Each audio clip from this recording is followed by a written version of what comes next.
Hello everyone, Mark here with Mark's Max Muscle, and today we're going to take a look at Rick Wayne. What an incredible specimen he was. Rick was born way back in 1938, and his birth name was actually Leary Carrasco. I was unaware of that until I made this profile. He was born in St. Lucia, which is actually an island in the West Indies. He moved to England in the 1950s. Strangely enough, he was discovered by a recording producer. He was actually singing at a nightclub. Oh yes, old Rick Wayne can sure belt out a tune. It was actually that producer that gave him his name, Rick Wayne. It's a cross between Ricky Nelson and John Wayne. Very fun fact there. Rick Wayne had one of the greatest physiques of all time.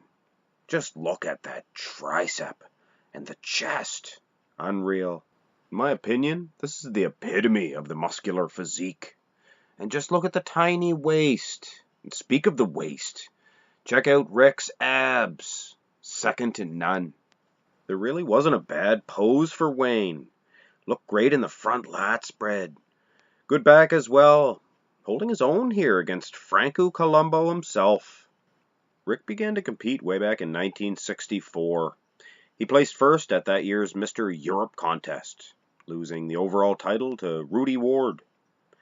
1965, Rick would join the IFBB and vie for that year's Mr. Universe title. He placed first in his class. Of course, Earl Maynard was the winner of the overall title that year. 1966, Rick would switch over to the NABA promotion and vie for that version of the Universe. He placed second in his class, losing out to Paul Winter. There's a testament to how good Paul Winter really was. 1967, Rick would switch back over to the IFBB. He would go back and forth. Placed first in his class at that year's Mr. Universe contest. Of course, Sergio Oliva was the overall winner. No shame in losing to that man. Also in 67, Rick would capture the overall title at that year's Mr. World contest. It was under the IFBB promotion. 1969, he would go for that year's Mr. Universe title one more time. The IFBB version, that is. Placed first in his class, and also placing first in their class that year was Arnold Schwarzenegger and Franco Columbu. So, of course, Arnold won that title. What a showdown that would have been. What a treat for the audience that night. Them three studs going at it. In 1970, Rick made another switch to a different promotion known as the WBBG.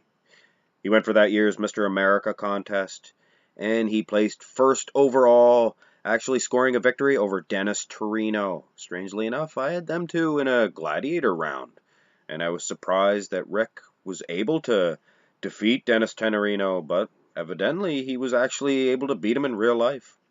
Kudos to Rick Wayne.